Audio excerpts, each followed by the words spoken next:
Welcome to the Conscious Leadership Podcast. In this podcast, we discuss the how-to of creating conscious leadership for business, life, and the world.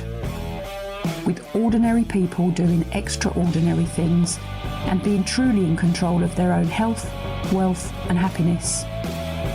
Knowledge plus action with a plan creates magical results.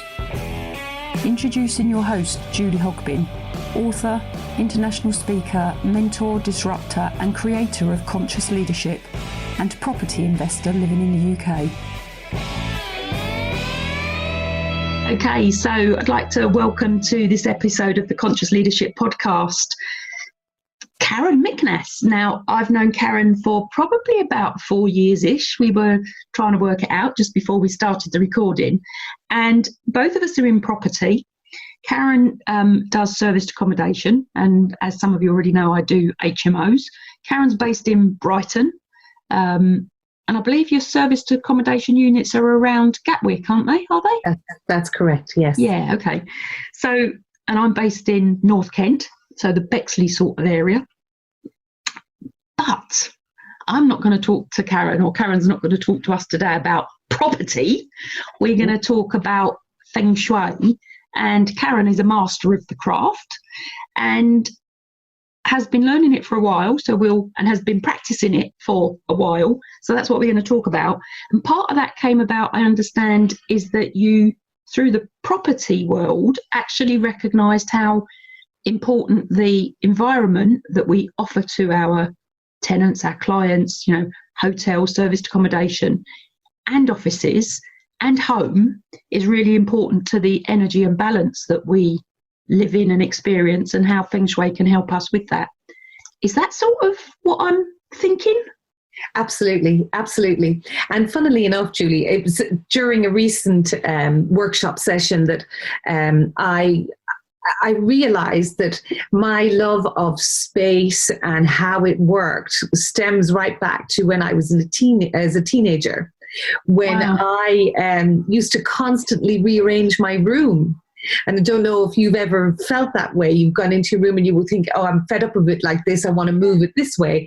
And that's actually subconsciously all about how we see the energy in our room. And so I was always moving my room around and moving the wardrobe and moving the beds and, which way it felt and fitted better. And so it actually stems back from teenage years. And I never really noticed that connection before until quite recently. But then when I started looking for my own place to live, and I would always always wanted somewhere I needed work so I could do it up myself. I didn't want to walk into a place where there was already somebody else's energy and in there. I wanted to be able to create my own space. And so all the properties I've ever owned and bought or even rented, I've made my own space within them. And so coming into property 5 years ago it's looking back now, it was almost a natural step, but at the time it didn't feel like a natural step because I left a corporate environment to enter into property investing and development and learning. And so it's like that quote from Steve Jobs, we look back and we can see the dots joining, but we can't see them at the time.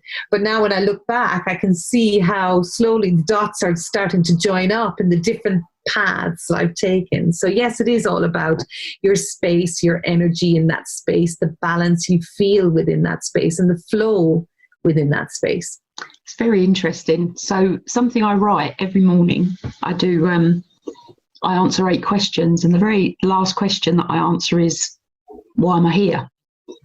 And over the last 2 years, I've been doing these questions. My last formulated sentence, why am I here, is to connect the dots and create the links for me and others to build and maintain true wealth.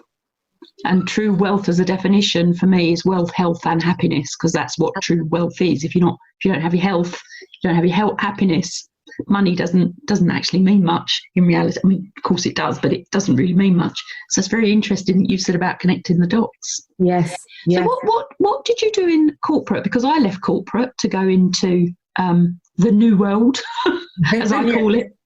Our little bubble.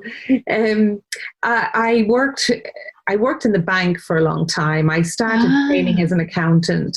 I never finished the training, so I worked in finance. But I've had a real mishmash of jobs over the course of my life. I was always very creative, and I remember leaving school wanting to become a beauty artist, not a beautician, but an artist, and doing the makeup on movies and sets like that. But I couldn't do it back then for reasons I won't go into now. But I ended up moving to the UK and then getting a job within Abbey National at the time, actually. Yeah. And moving from Abbey National into NatWest, into the back office of NatWest, and I worked in the city. And while I was working in the city, I started training as an accountant. And I had a bit of an aha moment when I was 26 years old that I didn't really want to do that for the rest of my life. And I went to fashion college. And I studied fashion design, and I trained as a fashion textile designer, which I loved. And within the fashion world, I started looking at interiors and interior design, in terms of fashion and design, and it kind of embodied the whole thing. And so way back then, I was looking at interior design, and I started this correspondence. Don't know if you remember the correspondence courses, Julie. Yes. You got your package in the post. There was none of this online stuff. Yes. You got your package. You had to do the assignments and send them back. So that was what I was doing back in the day. And so design and always kind of played a part for me. And then I trained as a teacher in fashion textiles. So I'm a qualified teacher in fashion textiles, but I did spend 5 years doing supply teaching. But then, family came and things changed, and life happened, and I found myself back in the corporate world 11 years ago, after a huge upheaval in my personal life. And so I spent probably 5 years in that again before I realized I can't do this anymore. It just wasn't me. And we're part of the wealth dynamics, and I'm actually a supporter in the wealth dynamics. And the supporter says, the supporter profile says, you should never work in finance. So it kind of reassured me that I had been in the wrong place. It's polar opposites. Yeah, totally. And wow. So I found myself looking into property. I always wanted to work in property, and I used to be a huge fan of Sarah Beanie. And in fact, I have a book on my shelf behind me, and The Property Ladder. And I always thought that I could never be in property because he needed loads of money.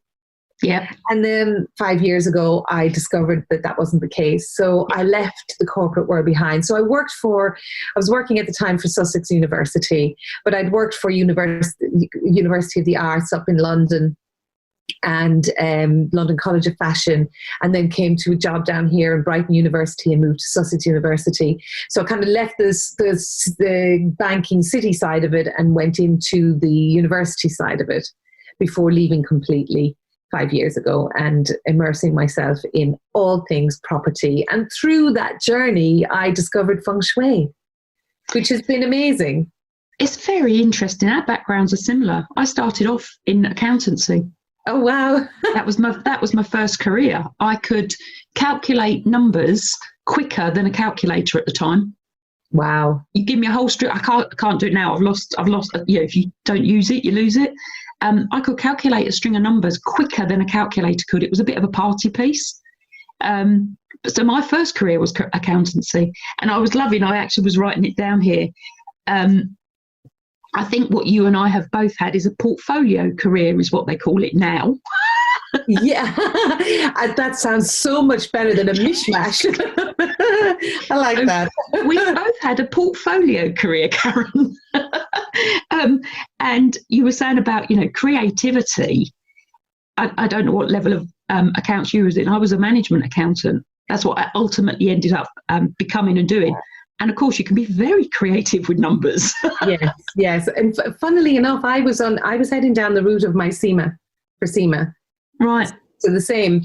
But then I chose fashion college. Jeez. No, but I think it's very interesting how we as individuals, I think we do find a love, and then something, whatever that something is, sort of kicks us off down another route, and we end up doing something that will earn us an income, and will keep us employed and, gainfully off the streets as such. But if it's not our true love, somewhere, something happens that brings us back in line. Yes. We can go off, we can veer off. But if we're open enough to truly go, I'm not enjoying this. Yeah. I don't want to do this anymore. There must be something more. I mean, I ended up in property 2011. I sort of left the corporate world, if you like. I was a partner in a learning and development firm, and we worked exclusively with the non-profit sector. So a lot of charities, local authorities, universities, that type of sector. And I just had basically had enough of banging my head up against a brick wall. And then went off and wondered what I could do, and got involved in property and forex trading and internet marketing, and there's so many different things. And I ended up in property because basically, it's bricks and mortar, you can feel it. I had always done my own house up. I'd always bought wrecks, doer-uppers, as they call them. Yes. I'd always done that my whole life, but I'd only ever done it for me because I didn't know property could be a business. Yes. The same as you. You find out you don't actually need too much money. You've got to have some, but you don't have to have huge amounts. It's very different from investing to being a residential buyer. Some of it is exactly the same, and some of it can be vastly different. Again, I mean, we've taken different strategies with what we do with property and our business, but actually we're providing homes for people in a nice environment.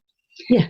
We're looking after the properties, we're earning an income from it, and we're keeping ourselves gainfully employed in one way, but actually creating nice homes for people.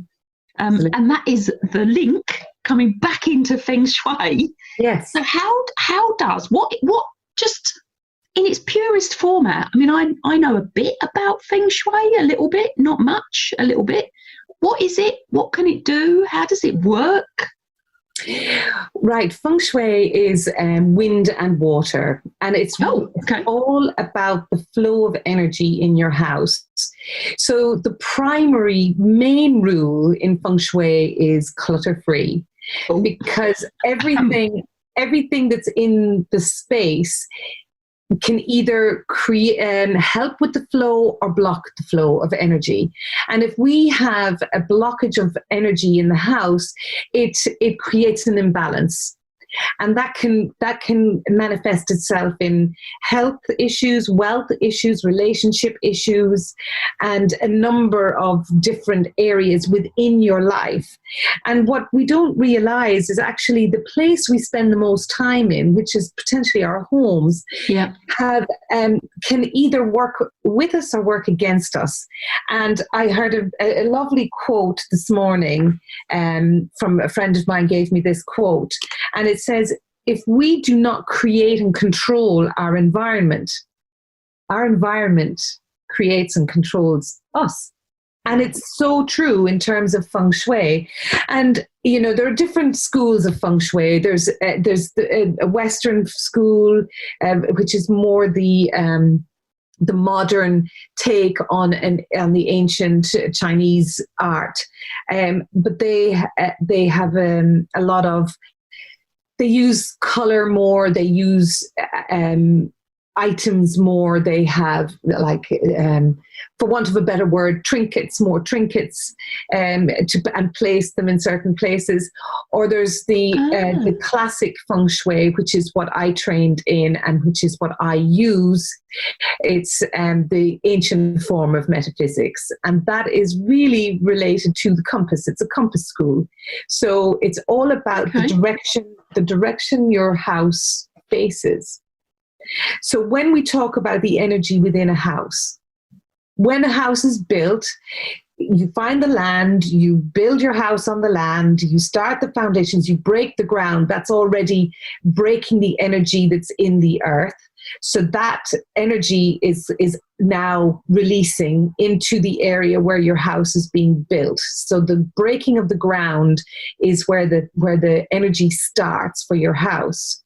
And where it finishes and it's sealed is when the roof goes on the house. Wow. Okay. So when we look at Feng Shui and working out the energy within your house, every house will be individual. It's all about the year the house was built and the direction it faces. And the direction. How do you work out the direction? Is that the front door? It's generally the front door, but it can be a different direction to the front door. So if, for example, houses with their front door to the side, and it might be down a bit of an alleyway with small windows, they might have the main front window facing out, but the front door is around the side. Yeah. The facing direction would be the direction where the most light comes in. Ah, so okay. It wouldn't be the front door, it would be the front facing of the house. So we take a reading using a compass that tells us the exact direction, like down to the degrees of the house.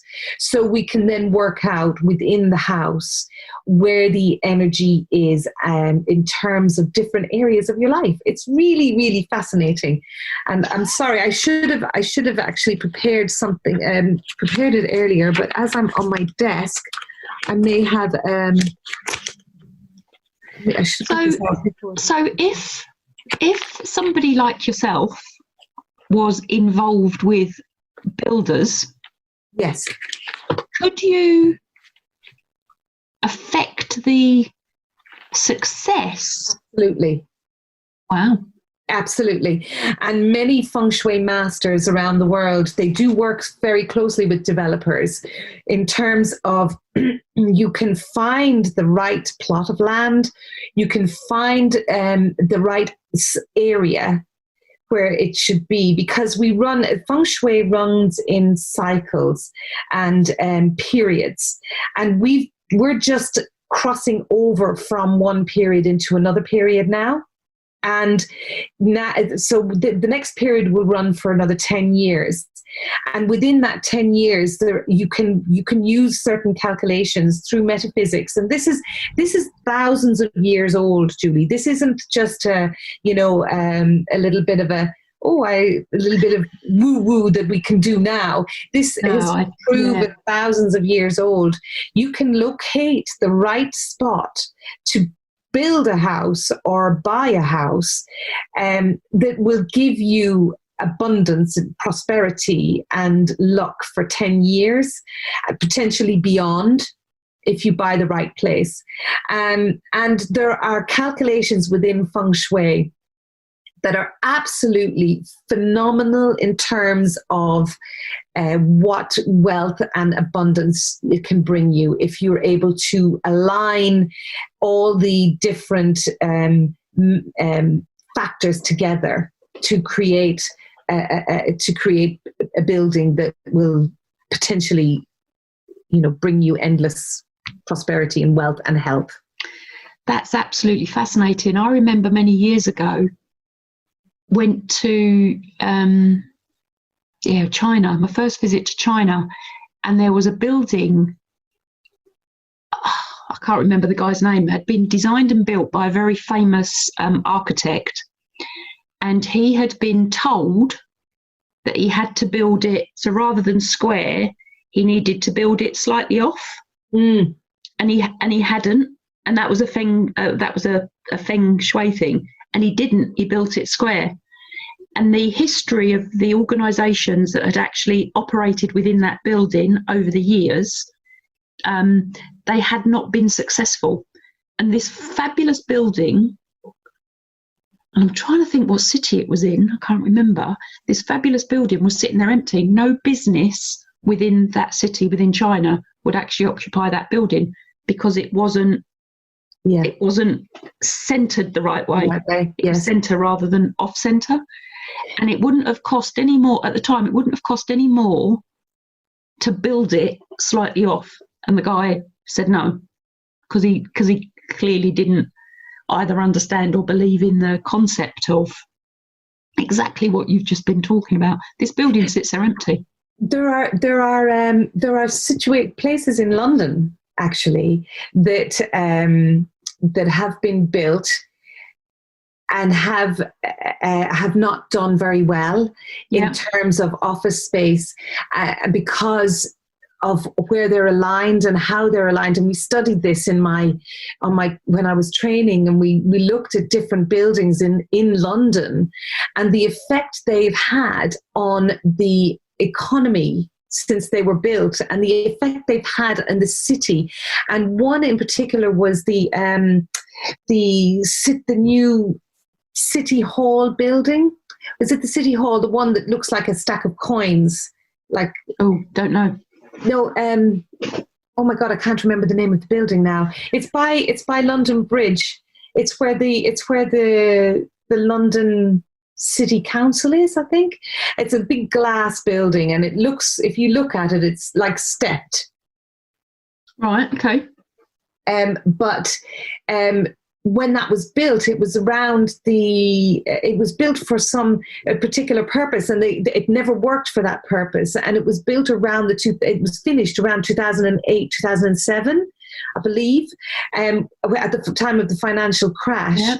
And it was to do with a financial institution of some kind. And so it's the way the building was structured that it just never worked for the purpose it was meant. And it happened around the time of the financial crash as well. So there are loads of examples all over the world where this has affected buildings. And, I know that not everybody is going to buy into it, and that's okay. It's fine. Yeah. But there's a lot of science around it. There's a lot of a huge amount of historic proof around it and how it works and how it can hugely affect your business as well as your home environment. So yes, definitely in terms of property, this is what was fascinating to me, was how you can find the right plot and then work out from there the best direction. So in terms of what your end goal is, so if you want to build to sell, you can create a house in terms of the direction, etc., in order to get the maximum price using Feng Shui. If you want to build to rent, you can build it and construct it in a way that you will never have a problem with tenants, and you will never have a problem with the rent coming in, and you will never have a problem with filling it. This is really interesting. So okay. So not all of us are fortunate enough to be able to find the plot, build the house the way we want it, or even buy a house the way we want it. So you've got north facing, south facing, all those things that we sort of hear about. Yes. So if we are buying a house, we've got a row of houses in a street, they're all back to back, or wherever we are, we don't have the option to build it. We don't have, I'm not going to say that much choice about. No, that's wrong. I'm not going to say that. We all have a choice about where we buy what we buy. Of course we do, because if we don't like it, we don't buy it. It doesn't feel right, we don't buy it, some of us. But if you're in a house, so I'm currently living in a house and I'm looking at, and I know there's been issues in this house, and we've had the energy cleared twice because it attracts things, probably, as you were saying, where the ground was broken. And this is it's an ex vicarage. Okay. Now, I have no idea what that may mean, but it was built as a new vicarage. It's now not a vicarage, and vicars lived in it for a long time. It's a relative new build, built in the 60s. The energy in this house has been quite odd at times. We've had it cleared twice. I've recently moved my office in the same house, and I'm looking at it. It's a mess because I half moved it, then wrote a book. Yay, as you do. And I'm looking around me thinking, there's a lot of clutter in this room that I've still got to resolve and sort. So I'm going to do that after this call. What can we do? So we're in a house. What can we do to make that the best space, energy-wise, for flow, for energy, for prosperity, for good relationships? What can we do with what we've currently got? The majority of people have to work with what they've currently got.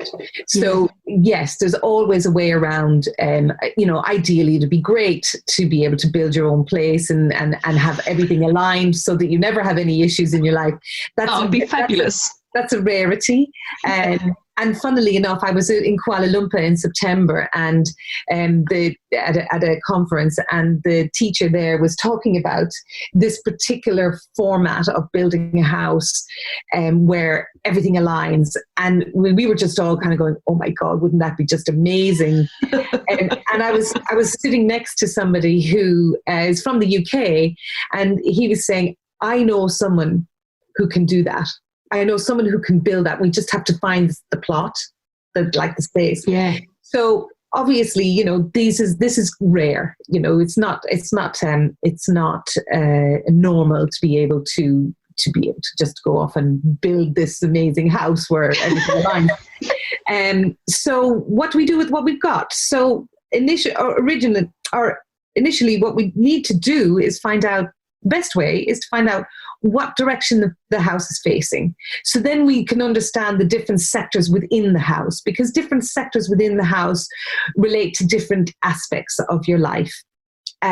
So you can go high level and very high level, as in just find out where your north, south, east, west, southwest, northeast, those your 8 directions are, and you can just do little things in those sections, or you can go much deeper level and actually work out this precise areas in the house to activate for you to have more wealth coming in, for you to do well in your study, for you to cure or feel better in wellness wise, for you to have better relationships, for you to have more ability to access your long-term goals. So there are areas within everyone's house that will tell you a lot about what's going on with them in their lives. That's a much deeper level. But for a high level, you can start with, you find the facing direction of your house. Normally it'd be your front door, but like I explained earlier, it probably won't be if your door is to the side, unless you live in a huge house. But if you're so your house is down a side bit, with your house next door, it'll be the front of your house. You take a compass reading, and then that gives you, then where your house is facing, and then you can work out all the other directions within the house. And then alongside that, we can work out your own personal information from your own, what we call a Batsy chart, or it's also known as the 4 pillars, four pillars of destiny chart. And from that, we can determine what your success direction is. So the best as the individual. So, so from your success direction, then you can also work out the best direction to place your bed in your house, the best room for you to be in your house is when you're sleeping, the best place for you to sit when you're working and face towards. And so lots of different areas that will help within the house if there are issues in the house. So, and help clearing any problems. A lot of sleep problems can be cleared from moving your bed to a different place and moving it, facing a different direction. And same with work issues. So if you find yourself not focused or getting distracted easily or not being able to sit down and you're not productive, finding your success direction helps you get rid of that. So you know when you're working, this is the way you should be facing when you're working, and sit that direction. And is that about knowing which way personally you should be facing, regardless of where the house is facing? Yes. Yeah. I was actually trying to find a compass on my phone. You can download the apps on your phone. Yeah, I think I'm going to afterwards. And they're easy to find. And I'll just give you an example of one on my phone. So regardless of how your house sits, you can design the inner. So I'm going to go for personal and house separately. Yes. So regardless of how your house sits, yes, you can design the things within the house to give you the best energy, the best flow.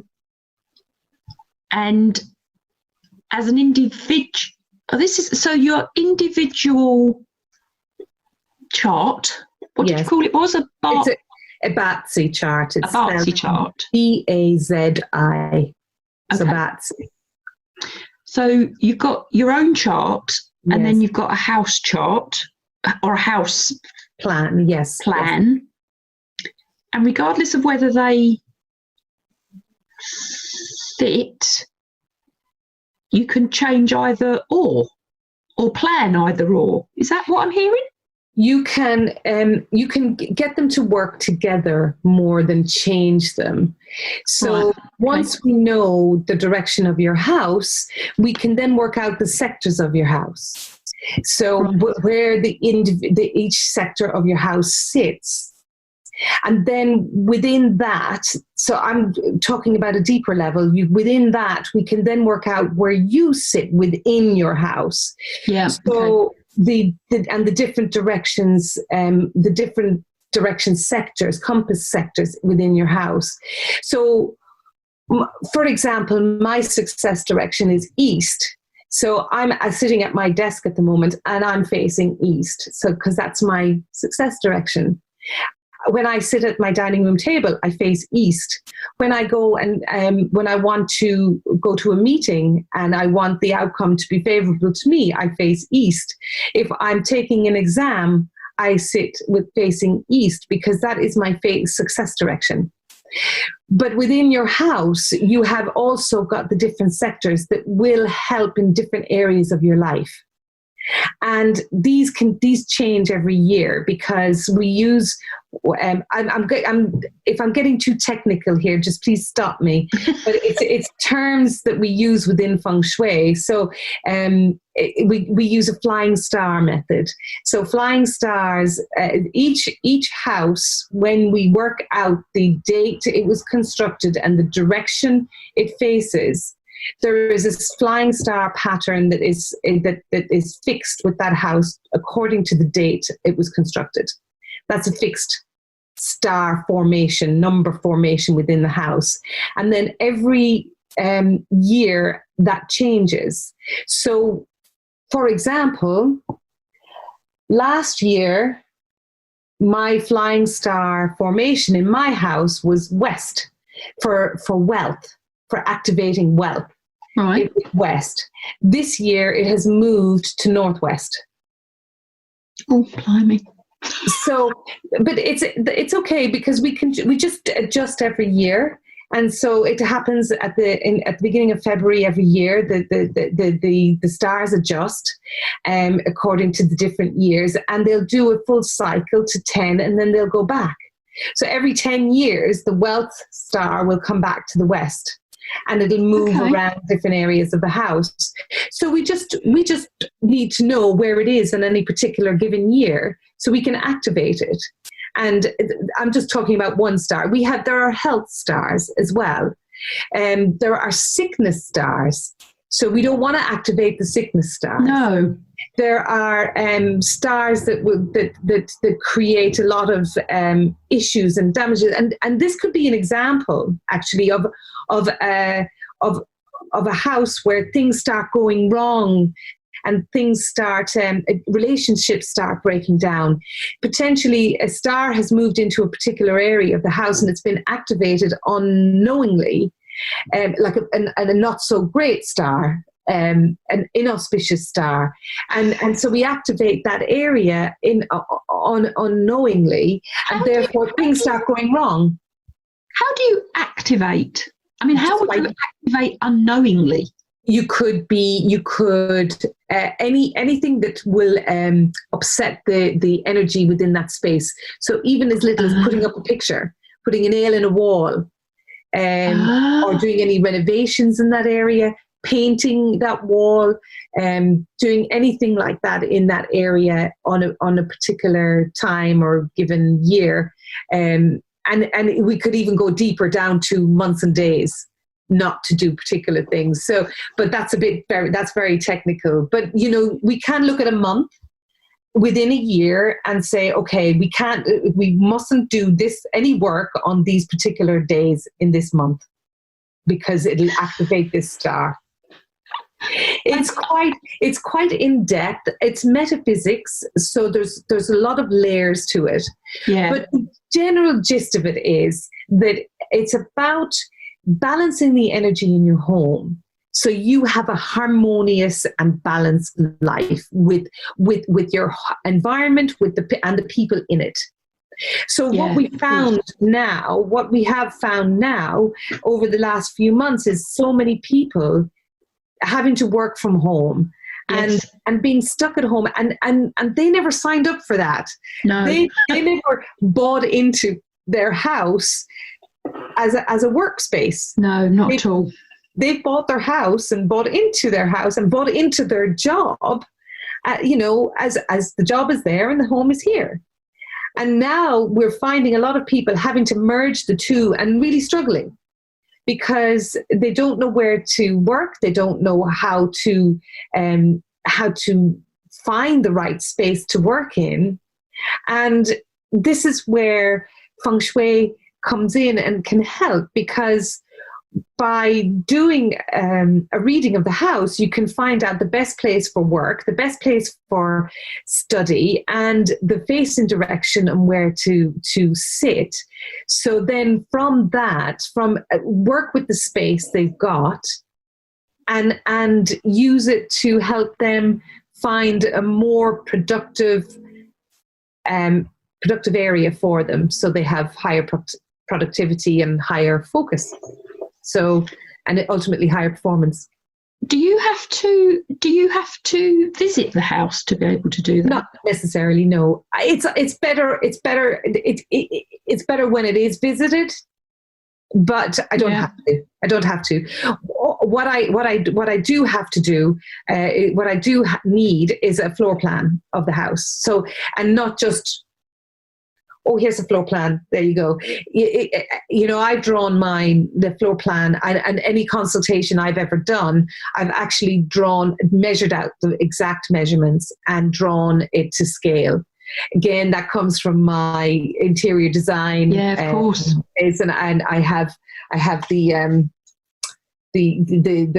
right rulers and I even have the little portable table that the drawing table that you can use. So I will do the full measurement of the house and do it accurately, because it's really important to find the exact center of the house when you're working with this. So you know exactly where the center is, because that's important. The center of the house is actually the part of the house that's most important for health. So I would urge anybody who's listening to this or watching this to firstly find out exactly where the center of your house is. So to do that, you get a floor plan and you square it off and draw an X from corner to corner, and the center is the center of your house. Now, it might be a wall, it might be a toilet, it might be mine's in the kitchen, and I have a dresser right in the center of my house. It could be anywhere. It could be a coat rack. It could be anything. It's really important that you take care of that area of the house, that you make sure it's clear from any clutter or anything that could block the energy within the house. That's your health. That relates to your health and well-being. So right now we want to make sure that is clear. So, okay, I have a feeling the centre of my house is under the stairs. That's okay, just as long as it's clear. And no, it isn't though. It's really full of stuff. Have you still got the floor plans from when you bought the house, or can you get them? Yes, I can get them. Yes, because then you just photocopy them, draw them out, and if there are any bits sticking out, the little bits like a Porsche. There's a Porsche sticking out of my house. Freudian slip there.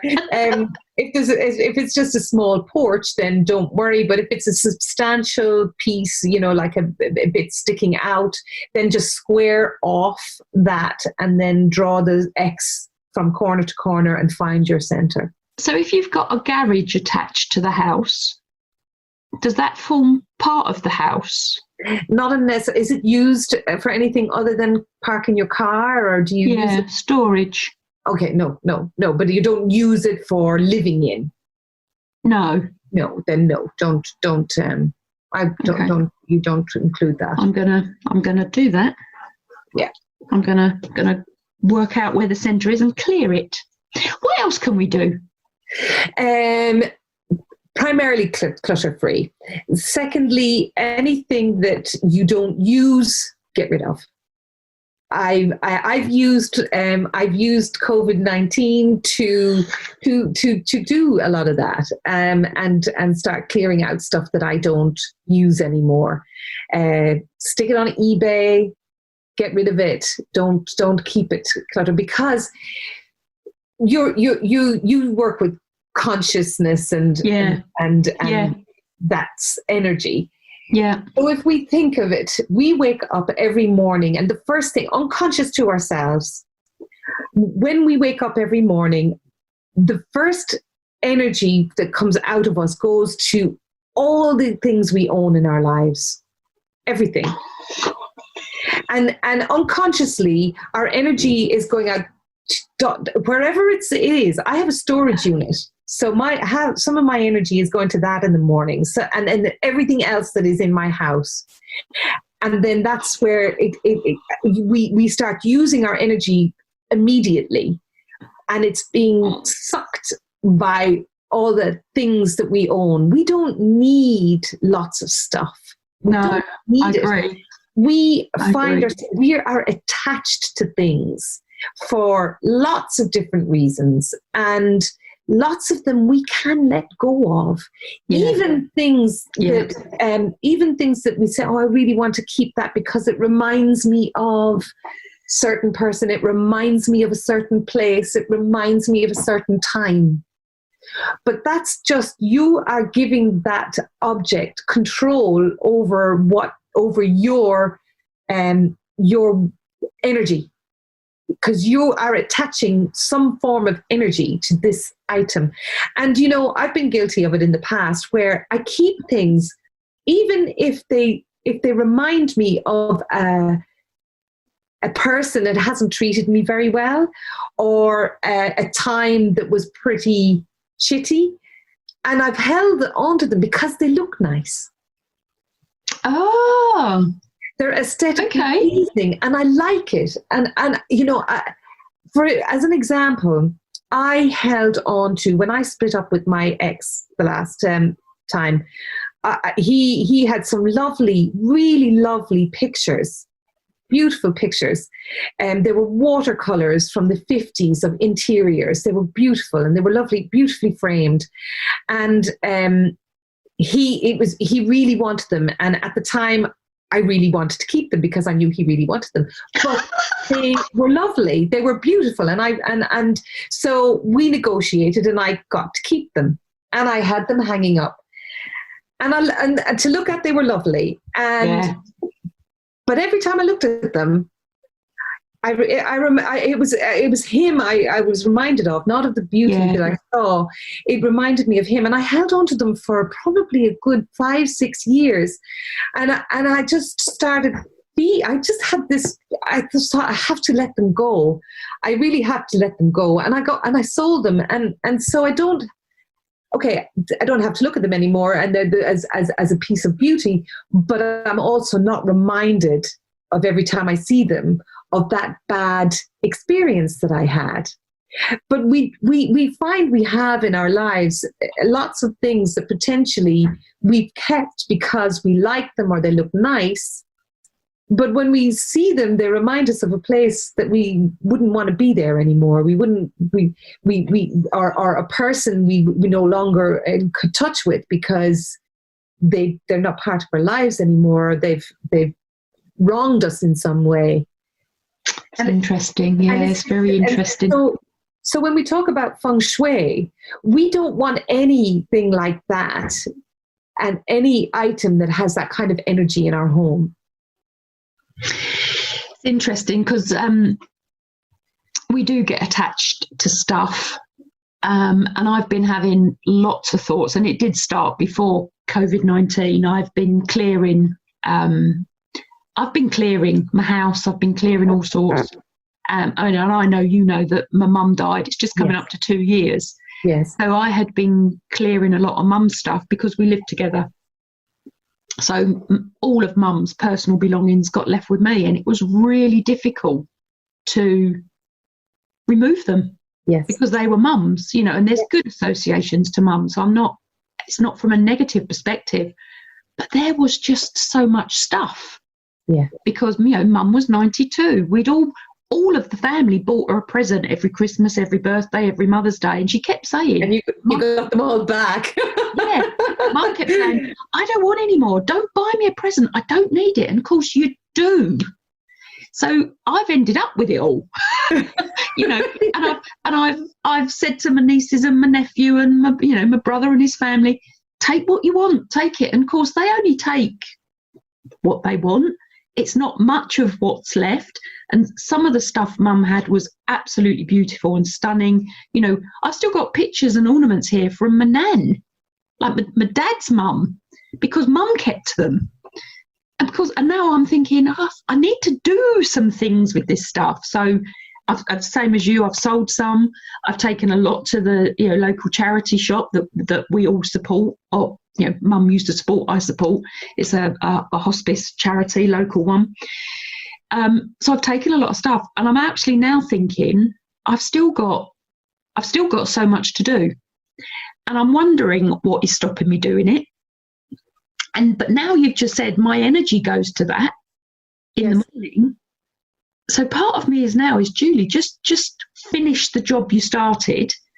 And various things have got in the way about why I haven't finished it, but it's all really just an excuse. Yeah. So you now just saying my energy is going, because I've got a storage unit as well. And I've got a house full of stuff. And I've got stuff from my old house that's mine, and it's under the stairs. And I'm thinking, just. Yeah. And I haven't looked in these boxes 3, maybe 4 years, some of them. We don't need it. I was the same. And I found myself when I last moved house, I was surrounded by boxes that came from the attic. And I was looking at these boxes, and they'd come from that attic, from another house's attic that I've had. And I had no idea what was in the boxes. And I sat there and I suddenly had this realization. I'm thinking, why do I carry this box of stuff from house to house? It just goes from one attic to another attic to another attic. And I made a decision actually 2 years ago that I wouldn't do that anymore. I stopped. I had this habit of buying things when I was on holiday. Yeah. Present for the house.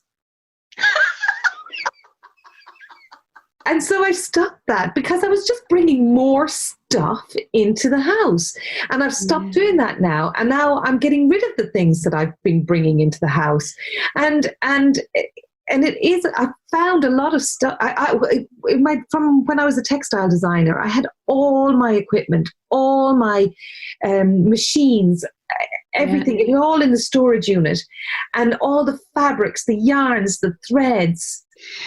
And I started selling that off. And I was so attached to it, thinking, but that was that was who I was. But the key was that it was who I was. Yeah, it's not who you are now. It's not who I am anymore. Yeah. Although I loved it at the time, that's a part of my life that is never going to come back. So there's no point in me keeping that. And if it ever does come back, it'll come back in a different way than I had it, in a different form. And so we have a lot in our houses that we don't need and we're attached to. And we don't need that energy. And Feng Shui, all about energy, it's really important that we only have in our house what we need and what we feel is necessary for us to be comfortable in that space. We don't want to clear everything out and have a completely sparse place, but just understand what gives you peace, gives you joy, and everything else, just get rid of it. Everything, just get rid of it. I think I've got a bit of a job to do. It'll be such a huge release. So that's one thing in your house. The second thing is find out your face and direction for your house, and then always keep your front door clear. Don't have any clutter around your front door. It's just it's from the energy coming through your house. It's just it traps any energy inside your house, and that energy might not be good. It might not always be good coming through your front door. So always keep your front door clear. The sectors of your house, if we're going high level here, so I'm not diving deep into activating areas that are, specific for specific things. So if we go high level here, your southeast corner of your house is for your wealth. Keep it clear. Okay, I'm going to find out where my southeast corner is. Yeah. So this is why it's important to know your face and direction. So you need to, so you can determine the sectors of your house. So the southeast section, keep it clear. You can put things like a money jar if you have it in there. You can put that in that corner, or some coins if you want to, just as a symbol of money. I have a money plant in my corner, so it looks nice, and it's a plant and looks good. Yeah, and it's metal. And that's a money tree. Yeah, and it's metal. And actually, I have a picture of a money tree. It's a photograph, but it's a branch with leaves made out of dollar bills. Okay. And I have a picture of that, but that's not in my southwest corner. It wouldn't fit in there. But yes, you can put lots of, I can put that kind of thing in there. So that's in the southeast. So the southwest is for your relationships. Keep it clear, especially if you're at home at the moment. So is it keeping it clear to have a good relationship? It's anything to do with the energy. You've got to keep it clear. So if you're sharing your house with anyone, it could be family, it could be partner, it could be children. It's just me and my daughter here, during COVID. So when you want harmony in your relationship in your house, keep the southwest corner clear. Okay. If you have a partner, then put a nice photograph of the two of you in that corner. If you're looking for a partner, put pairs of things in that corner. So a pair of vases, a picture with a pair of birds on it, or a picture of a couple, or don't put anything on its own in that corner. Always have it in sets of two. So if you wanted to stay on your own, you'd put a single thing in there. You just wouldn't put anything in there. Okay. Just put a photograph of yourself. I hear you. Just asking. Yeah, no, I hear you. And so if you want a good relationship with your kids, you just put a nice family photo in that corner. That's all about relationships. Yeah. And so, that's also for now, when we're all at home together, people aren't going out and they're not working and they're working from home and they're all in the house together and they're not normally used to that. It's good to have this area clear. Okay. And clutter free.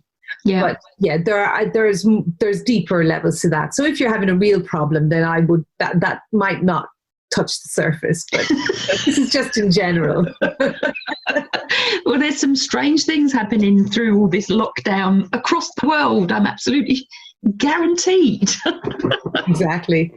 And then I'll touch on the northeast corner. The northeast sector of your house is for learning and for knowledge. So if you're doing any extra training over these few months, or you want to learn a new skill, sit in the northeast corner when you're doing your training or your learning. And so use that for that. And that's where you sit for that. And then we touched on earlier the center of your house for your health. Yeah. As much as that relates to the whole house, could that relate to a room in the house as well? Just as a thought. It's generally you go by the ground floor of your house, but you can do a micro one, but not. You can do, yes. And so within your office space, you can put certain things in certain areas, but it gives more strength. It has more strength and more meaning on the ground floor because the energy comes in through the front door and it rises up through the house. So, so the ground floor is more important, but yes, you can put it in your workspace. And you can also balance your environment through color, if you want to. If you want to use color, we talk about the Sheng cycle and the Sha cycle in terms of the Feng Shui and the energy.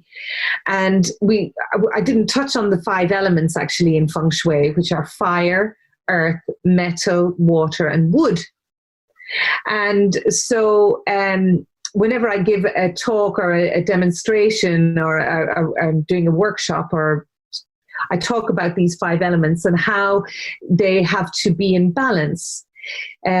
So when you come into a room, if you have a couple of the elements that are not within the cycle, as in they're out of the cycle, it can create an imbalance in the room. So, for example, fire shapes will be triangular and sharp pointed shapes, and the colors will be orange and red and pink are the colors for fire. And then earth is more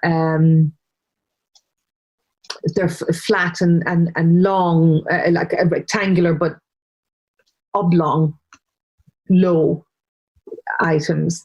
And then we've got metal, which are round items, and silver and grey and gold, obviously metallic colors. So, and water is flowing shapes, and blue in color, and wood is long and tall shapes, and green in color. So if we've got elements within the room that are out of balance, then we can quickly balance them by adding a color, adding a shape to make them balanced within a room. It's really interesting because if you know what you're doing when you're setting something up, or when you're, I don't know, redecorating, or when you're out shopping and you do it with a purpose and you do it with a sort of a plan rather than ad hoc buying of just stuff. Yeah. I mean, clearly I don't know it to the degree you know it at all. And I really don't. And I've just written down what you've said, about the colours and the shapes and things. It wouldn't be that hard to plan it, would it? No. And when I moved into this house, I was looking around for a while for houses, and I found this one. I rent where I am, and I found this house, and I phoned up. It was before I had actually fully studied it. I phoned up a friend and I said, "Look, I'm going to send you a picture. This is the coordinates. Look on Google Maps. Tell me if this is a good house in terms of feng shui." Told her the direction it was facing, and she came back to me and she said, "Yes, this looks good, like a good house." So I was afraid. I was the first person to see it. I was afraid it would go, and I signed on the dotted line and I got it. But then after I got it, I had a feng shui consultation with somebody who told me where to put everything. Told me where to put my sofa, where it should be in the room, what color I needed to put on the wall, what direction my bed needed to be facing, what wall I had a choice of 2 walls in my room. Which one should I choose? She told me which one to choose, which one was the best for me. And so this was before I actually learned it myself. Yeah. So I did set this house up in terms of feng shui. It's interesting. It was great.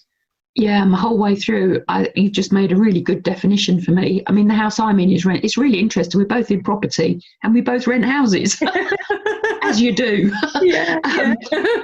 So whether we own the property or whether we rent the property, it actually doesn't make any difference. No, it's where you live. Yeah, it's where you live.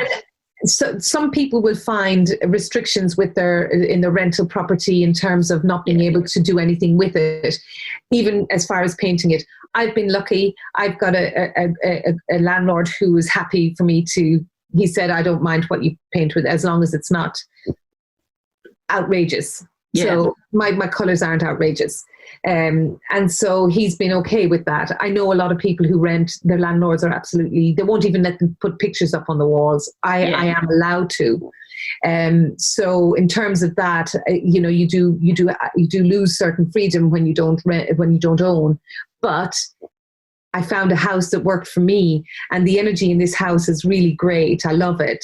Although I did find out last year that I had a bad star formation at my front door. So, which isn't good in terms of money coming in.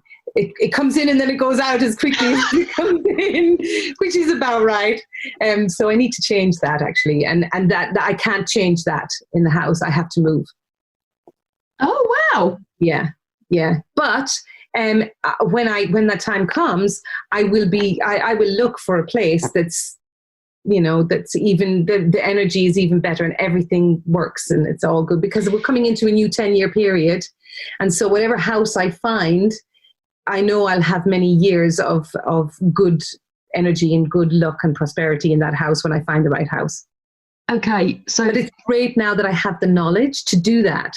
And this is where I can also help other people, when they're moving and they want to, especially if you're moving on from something that didn't quite work. So if you're moving on from a broken marriage or a broken relationship and you want a fresh start, I think it's because that was me, when I moved here, that was me. And I wanted to make sure that wherever I was right. And at the time this house was right. I didn't know anything about the formation at the front of the house until a year ago, or not even a year ago, 6 months ago. And I was like, oh shit, that explains a lot. Okay, so we had a very brief conversation before we started this call. So I'm just going to ask you to remember the conversation we had about what you were potentially going to do, and just remember your bad star formation. Oh, yeah, yes.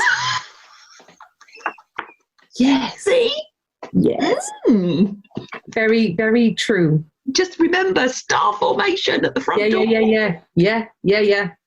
So, in terms of helping people move on and find the right place for them, it's really important, because what we don't want, and what I didn't want, I moved from a house that caused me nothing but grief, and with neighbors, and the police were involved, and it was like, it just didn't have a good energy at all. And I took that house on with an ex-partner, and it didn't work out, and it just, I needed to get out. And so it was really important for me that wherever I chose, that the energy was right for me, for what I needed at that particular time. Yeah. I totally understand that. And that's really important.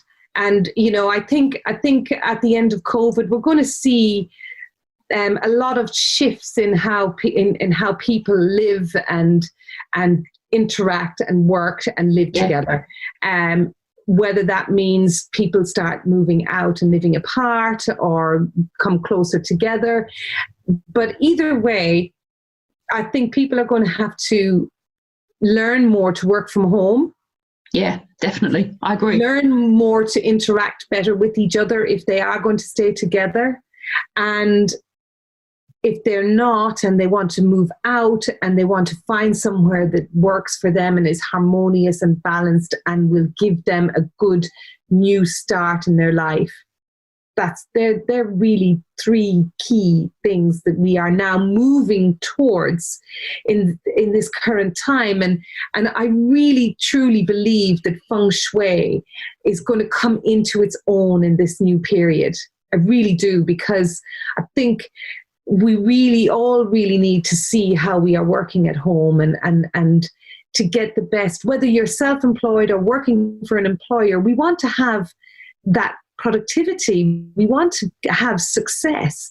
And especially, if you're working from home for an employer, you want to be able to show your employer that you are valuable to the company, because I believe that we are going to see a lot of layoffs and redundancies when the furlough scheme ends in October. So a lot of people who may not be as productive at home through no fault of their own are at risk. Yeah, I think that, there's going to be a lot of changes. And even now lockdown is sort of easing. So people are being... you wouldn't think there was a lockdown here in Brighton. No, I noticed. I saw the pictures on the beach the other day. I didn't think, blimey, that's a good old Brits gone back to the coast. Yeah. But even this... So people are working from home. The managers are managing the people working from home. The managers have never managed that before. The people working from home have never done that before. Some of them, not all of them, some of them. Yeah. They're now being... I actually did a very brief podcast on this yesterday. It was only 6 minutes, about the consequences of what's going to happen with people now going back to an office environment. But of course, you can't go back to an office environment currently as it was, because of the social distancing that they're still requesting. You've got the guys going back onto building sites, but they're still supposed to be social distancing. I mean, how this is all going to work, and you're going to get some people are back, some people are still at home. Yeah. The consequences of all of this is going to be long-ranging. The whole dynamic of how we worked is changing. Yeah. So and it's all environmental. Yes. Yeah, absolutely. I absolutely totally agree with you. So my concept, conscious leadership, what does that mean? And then you add that into what Feng Shui and what you do. I mean, the moulding and the melding of this is so vitally important.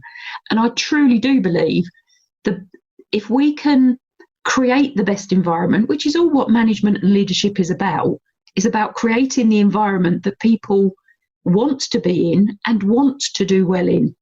And then if we can enable them to do both, to want to be there and to do well, however we do that, whether it be through our management skills or our leadership skills, or providing an environment that has been consciously designed and decided, yes, we give them the best result.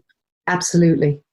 For them, B, for the team, see for the business, whether it's theirs or, whether they're employed, the whole thing, if we consciously think about, I could get on a real high horse on this one, but if we consciously think about what we're doing and how we're doing it and where we are doing it and what that looks like, and we get the energies flowing in the right direction for the best reasons, the results are going to be magical. Oh, absolutely. And it'll be so easy because we're in flow.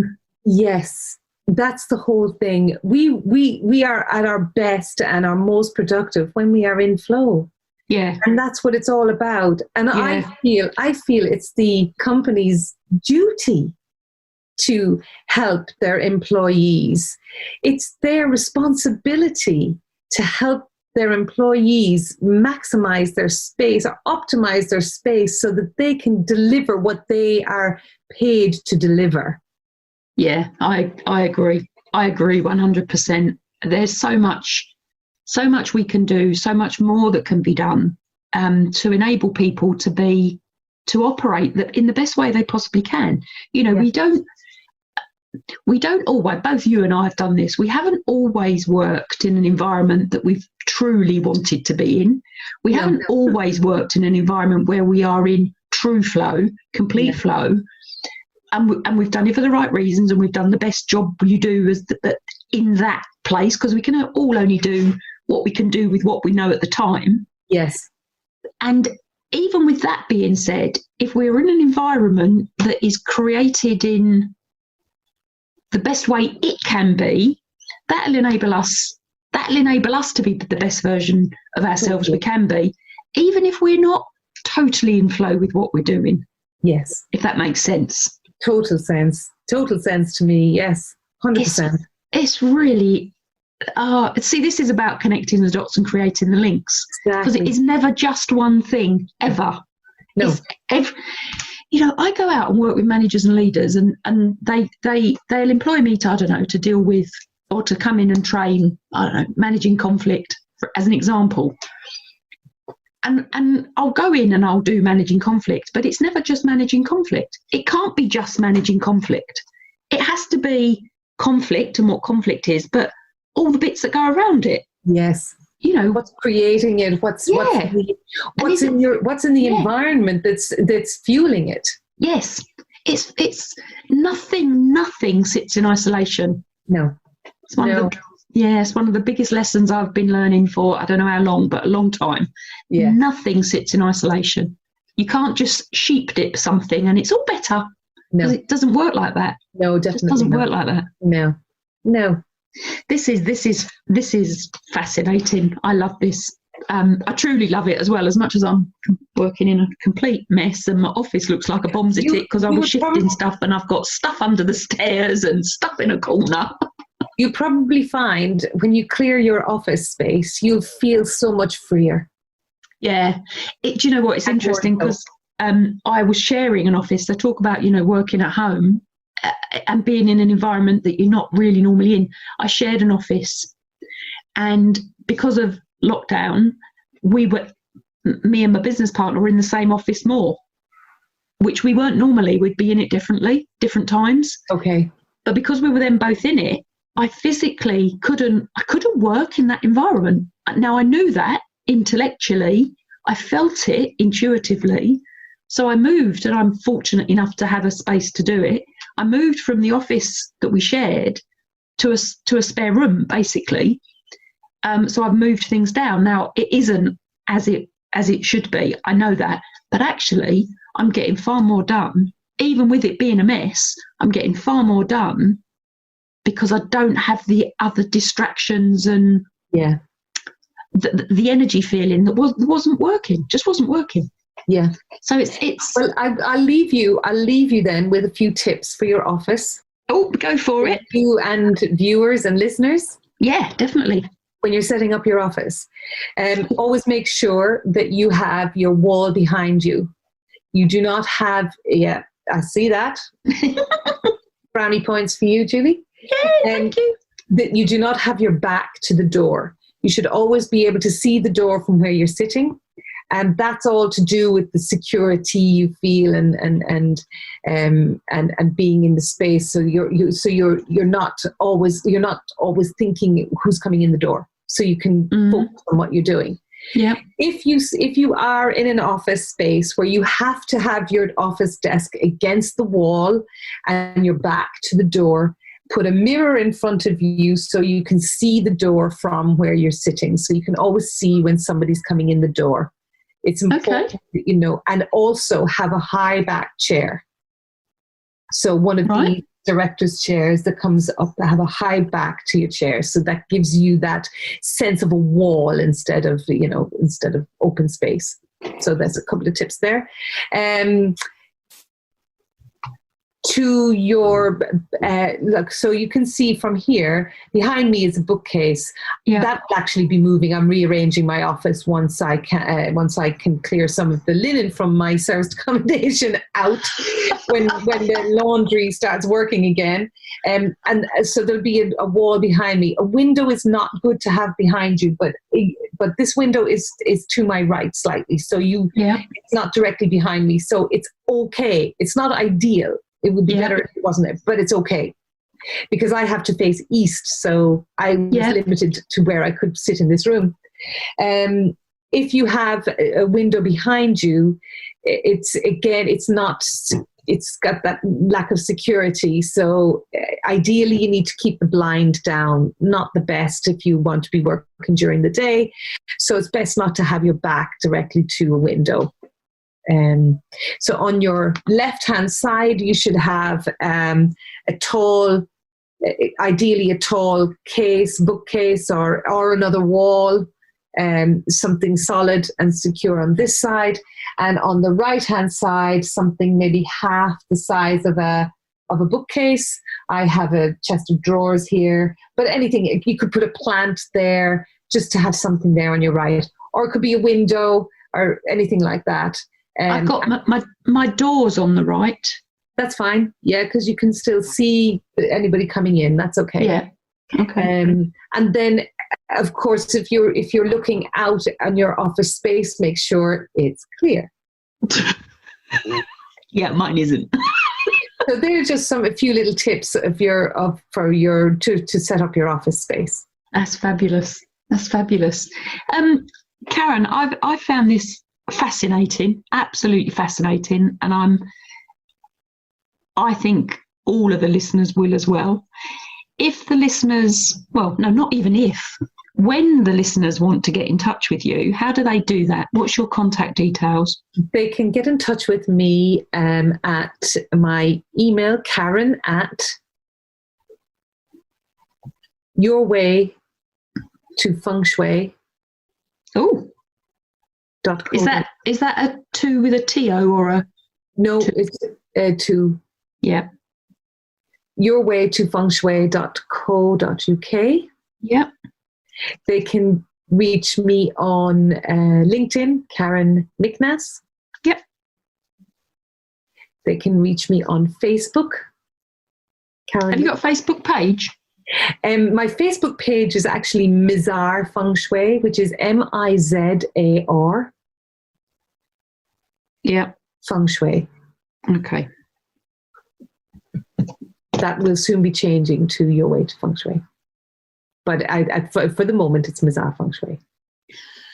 So you're in the midst of a change? I am. Okay. So COVID has done quite a bit for me in terms of changing and moving things around. Yeah, it has for me as well, I have to admit. It's been a real... I know some people are not having it as good as others, but I think being at home and it's given a real opportunity to think and reflect and, work on different things. And I've totally immersed myself in my learning and in terms of feng shui and all the different things and ways I can help people. It's just been incredible. What I've been learning is just mind-blowing. And it's on such a deeper level than just feng shui. It's been amazing, actually. I've really, really enjoyed that learning time. Yes, you and me both. I mean, There'll be lots coming on the page, so watch this space. Yeah, brilliant. Okie doke. So I'm going to say thank you very much. Thank you for your time today. Thank you so much for the opportunity. Oh, you're more than welcome. Thanks for listening to the Conscious Leadership Podcast. You can contact Julie on LinkedIn, Facebook, Instagram, Twitter, Pinterest, and Hear Me Out. Please subscribe to her YouTube channel for how-to videos and more content. And please message Julie to have your questions answered. Until next time, remember, knowledge plus action with a plan creates magical results. See it, say it, write it, believe it, and achieve it.